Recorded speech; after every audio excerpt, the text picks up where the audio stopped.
Shalom, shalom, Israel, shalom. It's your brother Joshua back with another quick coffee break and a quick exhortation for the brothers and sisters in the truth. First and foremost, I want to give all honor and all glory to Yahweh, Bahashim Yahweh Shai. Right, so I wanted to, come with another quick exhortation for brothers and sisters, right, living in these last days to hunker down, right, drop the anchor, right, and settle in this truth. Right, dig deep and root yourself and going forward with these last days. Right, we're in the final minutes, right, the final seconds. Right, World War III is around the corner. Right, martial law, persecution, so on and so forth. These things are about to happen and beginning to happen as we speak.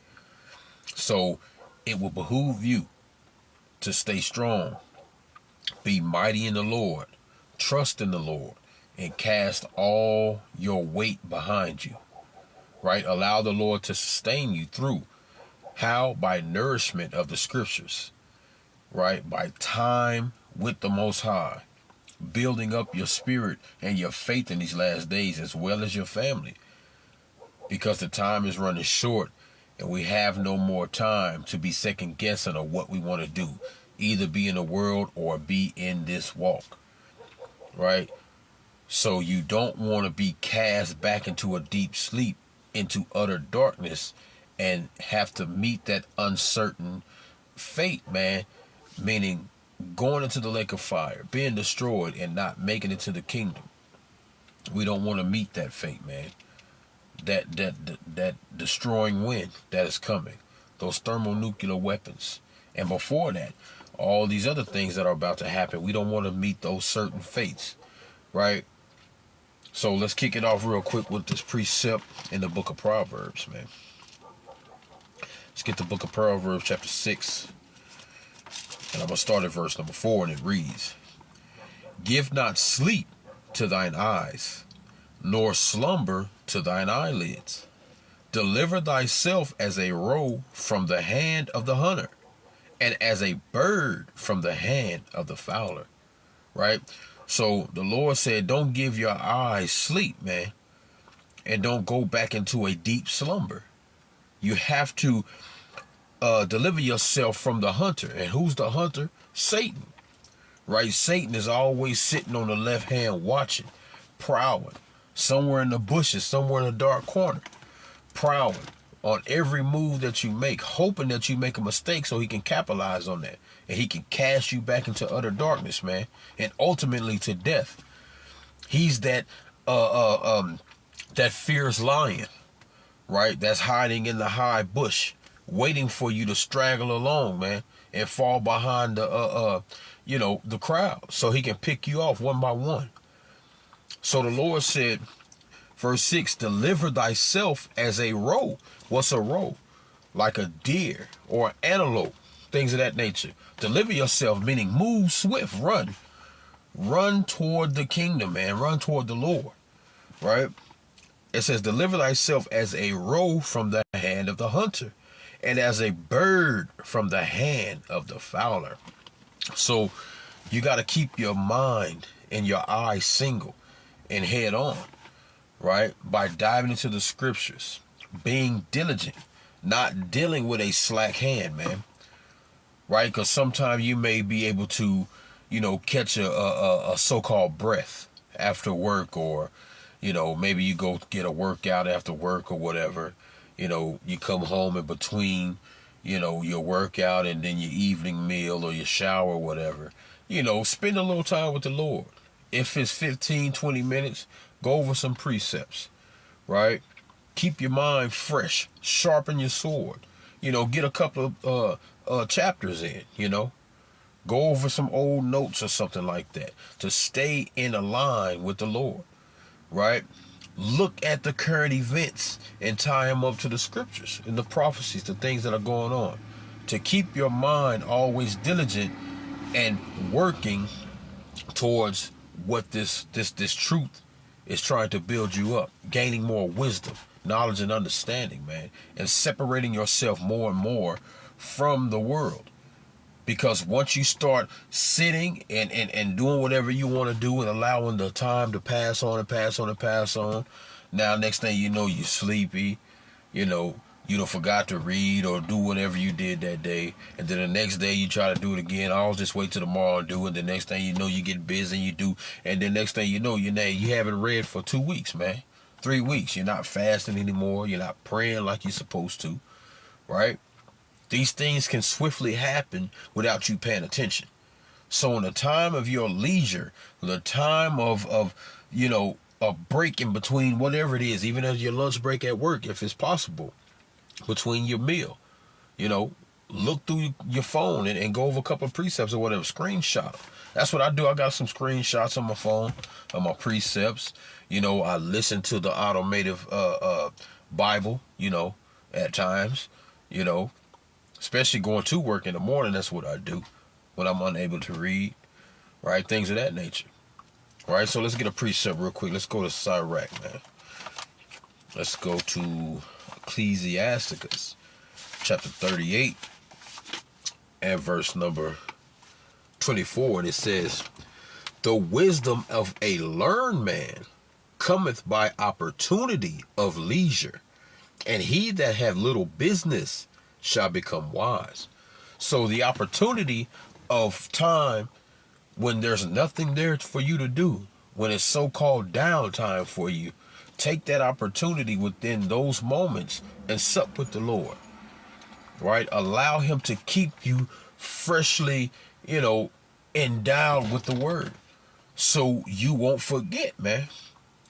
You know, this world can easily consume you with, you know, TV shows that you like, or, you know, your favorite cousin coming over and hanging out, you know, your favorite sister or your brother, you know, phone calls, things of that nature can easily separate you from the Most High, right?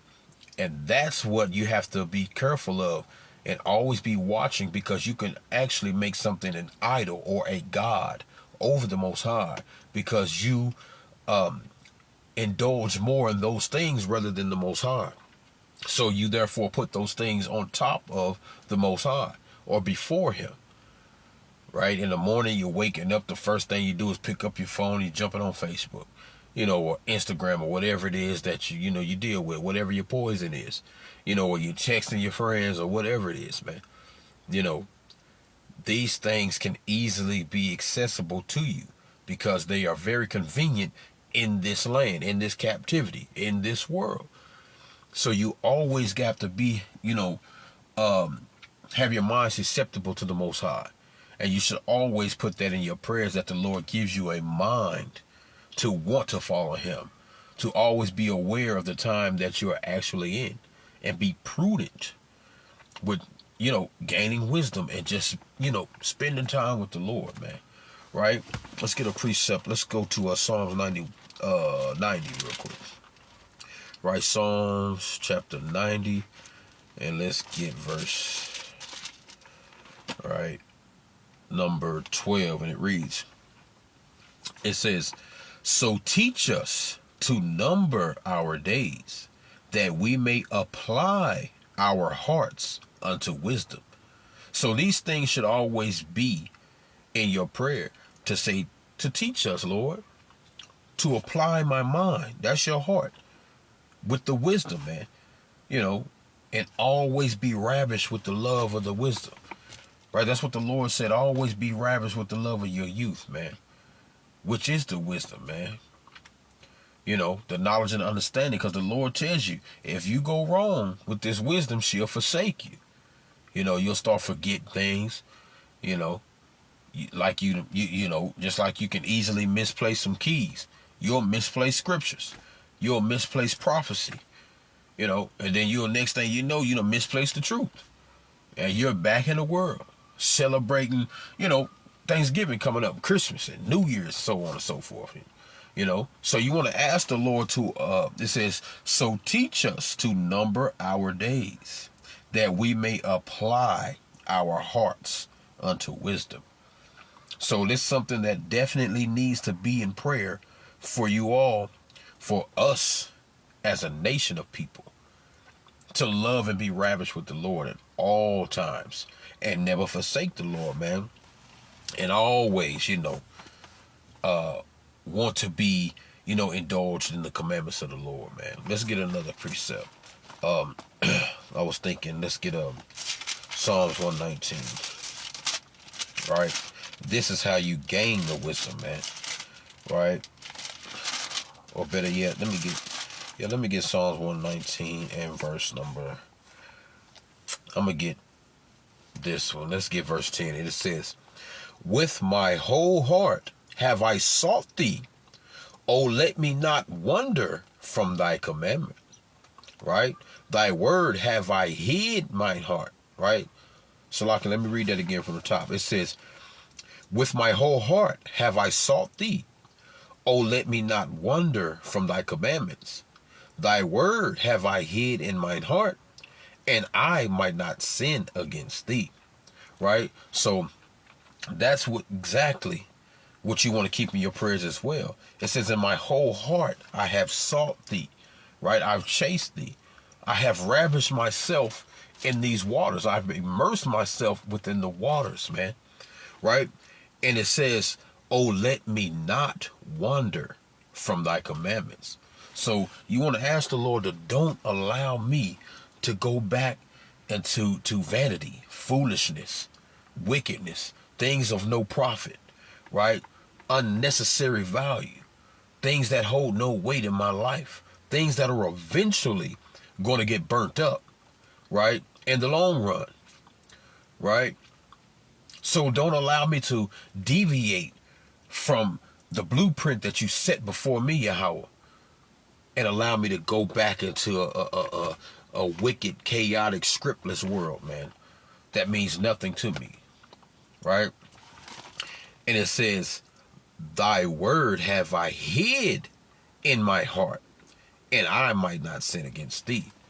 So in order for you to stay away from the sin, the corruption, the darkness, right, the lewdness of this world, is always keeping the mind full of the wisdom and knowledge and understanding the commandments of the Most High, man. So you cannot fall into that sinful nature again. That you don't get cast back out into that utter darkness, man. And always have your hand, diligently moving in the right direction. Right? Feeding yourself with the food of the Lord, man. That you will never forget what you've learned. Right? To understand who you truly are, the wisdom, knowledge, understanding of the Most High, things of that nature. It's easily forgotten if you don't keep yourself diligently in the scriptures.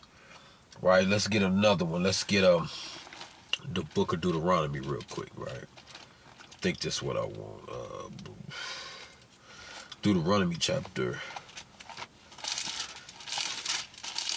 It's the book of Deuteronomy chapter 4 and verse number 9, and it reads, "Only take heed to thyself, and keep thy soul diligently, lest thou forget the things which thine eyes have seen, and lest they depart from thy heart all the days of thy life, but teach them thy sons and thy sons' sons."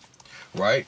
So understand that it's not always about you as well. Because if you're not holding yourself accountable and diligent in this thing, then you can also corrupt others that are underneath you, those that look up to you, those that, follow you, partake in, your teachings or whatever it is, man. Those that you are charged over in your household, things of that nature. If you don't hold yourself diligently, you can allow somebody else to be deterred as well and fall back into the darkness.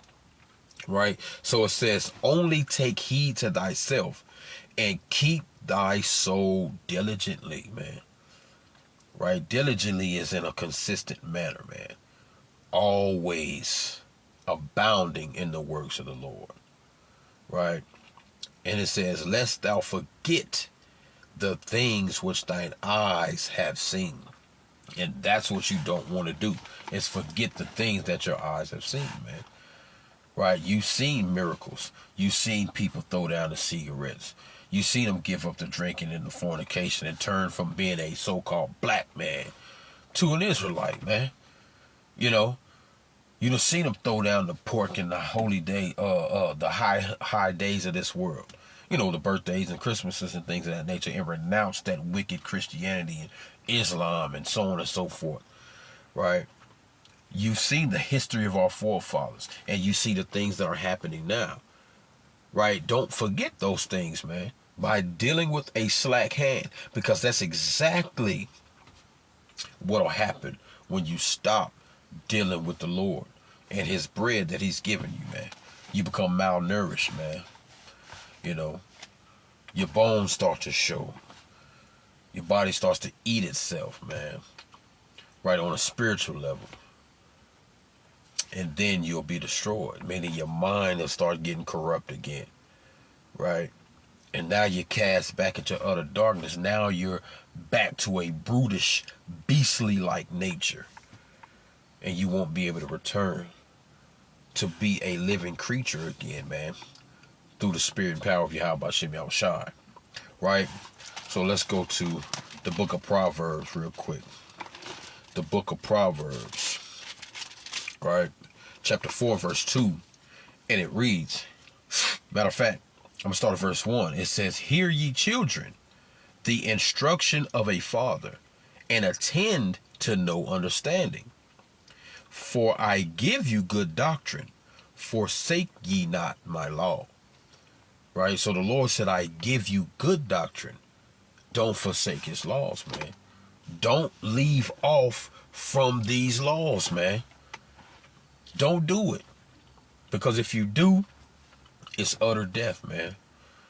You give up the commandments, man, you're done. Right? Let's get a precept on that real quick. Get the classic, man. Baruch 4:1, man. Right? The classic. Right? This the book of Baruch. Chapter 4, verse 1. It says, "This is the book of the commandments of God, and the law that endureth forever. Forever. All they that keep it shall come to life, but such as leave it shall die." So the Lord said, man, if you're keeping yourself diligent in these commandments and these laws, man, you're going to come to life. You're going to be a living creature. That is the breath of life, man. That is the breath of life. Right? Let me prove that real quick. Right? That is the breath of life, man. Right? Let me get that real quick in the book of Wisdom of Solomon, right? It's the book of Wisdom of Solomon. Chapter 7, and I'll start verse 24, and it reads, "For wisdom is more moving than any motion. She passeth and goeth through all things by reason of her pureness. For she is the breath of the power of God, and a pure influence flowing from the glory of the Almighty. Therefore can no defiled thing fall into her." Right? So if you're defiled with this world, if you're entangled with the wickedness of this life, man, the Lord is not going to allow you to obtain that wisdom. So that's why you have to stay separate from this world and touch not the unclean thing, like Ephesians 5:11 tell you, man. Right? Don't have unfruitful works, unfruitful fellowship with the works of darkness, rather. Right? So you are to obtain that life, that breath of life, that wisdom, is always, staying separate from this world and not worrying about what's going on, but always being diligent, right? Keeping your heart full of these scriptures, man, and not being entangled back, into what this life has to offer, man, right? Let me get a precept on that. What's that? 1 Timothy, right? The book of 1 Timothy. Right, check this out. This is the book of 1 Timothy, chapter 6. And, Slocky, is that 1 Timothy 6? Slocky. Right. Let me get this real quick. The book of 1 Timothy, chapter 2. And verse number 4, and it reads, "No man that warreth entangleth himself with the affairs of this life, that he may please him who have chosen him to be a soldier. So you don't entangle yourself back into the world and the affairs of what this life has to offer, because you will be unable to please the Most High, man. And that's a quick trip back to the world, to get kicked out of this walk, man, because you entangled yourself back into the world. You stopped fighting that fight, and you didn't lay a hold on what eternal life looked like, but you chose death rather than life, man. Right? You chose a death style rather than a lifestyle. And a lifestyle looks like and consists of keeping the law, statutes, and commandments. A death style looks like what the world has to offer for you. Right? Christmas, Halloween, Thanksgiving, birthday celebrations, boyfriend, girlfriend love, toxic relationship, all that type of wickedness, man. That's what the world has to offer, right? But you have to lay hold on the eternal life, which is these laws, statutes, and commandments, man. And don't let nobody take that away from you. All right, so let's stay in Timothy, man. Let's go back to 1 Timothy. Let's go to Timothy chapter 6 and verse number 12. And it reads, "Fight the good fight of faith. Lay hold on eternal life, whereunto thou art also called, and hath professed a good profession before many witnesses." Right? So you definitely don't want to, go forth and disappoint the Most High, disappoint your forefathers, disappoint the brethren you labor with, and furthermore, disappoint yourself and your family, and then be a laughing stock among the people that saw you once enduring and then you fell away. You don't want to do that. You want to lay a hold on eternal life. It says, fight the good fight of faith. Lay hold on eternal life. Lay hold to these precepts. Lay hold to the wisdom, the bread, the meat. Lay hold to the brotherhood. Lay hold to the promises of Yahweh Bashem Yahushai, man. Lay hold of the work, the profession that the Lord gave you, right? All these promises that the Lord gave you, He's not remiss, to give you your just due, right? So just because you think He's tarrying, the Lord said, wait, because it surely will come. Though it tarry, wait for it, because it's going to come. The Lord is on His way. Right? So don't forget those things, man. Lay hold of it. Know that the prophecies are working. Keep watch and understand the time that you're in. And know that, hey, the Lord is soon to come. It is not that far off. The Lord said our salvation is nearer than what we would believe, man. Right? Let me get Luke real quick, right? Check this out real quick. Luke 21. Right, this is the book of Luke chapter 21, and I'm going to start at verse number... Right, I'm going to start at verse number 24, and it says, "And they shall fall by the edge of the sword, and they shall be led away captive into all nations. And Jerusalem shall be trodden down of the Gentiles until the times of the Gentiles be fulfilled." So this is the time of the Gentiles being fulfilled. The end is near. Those that are in the land are about to come up out of there, man. And we're about to go back home soon, man. So you got to understand that you have to endure to the end, because the time is not fulfilled yet. But reading on, it says, "And there shall be signs in the sun, and in the moon, and in the stars, and upon the earth distress of nations with perplexity, and the sea and the waves thereof roaring." And that's what you're starting to see, the nations being perplexed about what's going on in the world, right? War brewing up, nations that are coming head to head and getting ready to gear up for nuclear war, right? Trying to cast out provoked famines and race riots and, lockdowns and martial law and things of that nature. Those things are approaching. Right? And that's what it's speaking about when you're dealing with the perplexity of the nations and the sign and the moon and the stars. You've seen so many blood moons, right? So many earthquakes, right? Wild storms, things of that nature. These things are starting to happen. These things are for signs for you to be prepared to know what time you're living in. And it says, men's hearts failing them for fear and for looking for those things which are coming on the earth. For the powers of the heavens shall be shaken. And you see the powers of the heavens are starting to be shaken. These governments, things of that nature. You know, the Lord is dealing with them on a level of, dealing and mingling a perverse spirit within their, their minds, and starting to bring them, into clashing with one another, things of that nature, right? And you're looking for these things to start to happen. But this is the point. The Lord said, and then shall they see the Son of Man coming in a cloud with power and great glory. And when these things begin to become to pass, then look up and lift up your heads, for your redemption draweth nigh. Right? So when you're watching and you're being diligent and you're seeing the things happen in the world, then you understand the times that you're in, and you understand that these things are beginning to happen, and you know, hey man, time is close. It's almost here, man. So it's time to rejoice, right? Don't fall back to sleep in this world.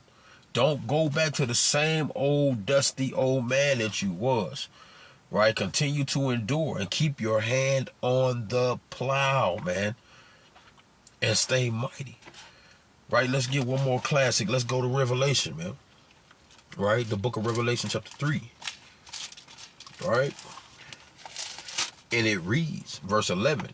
Behold, I come quickly. Behold, Slakia. Behold, I come quickly. Hold that fast which thou hast, that no man take thy crown.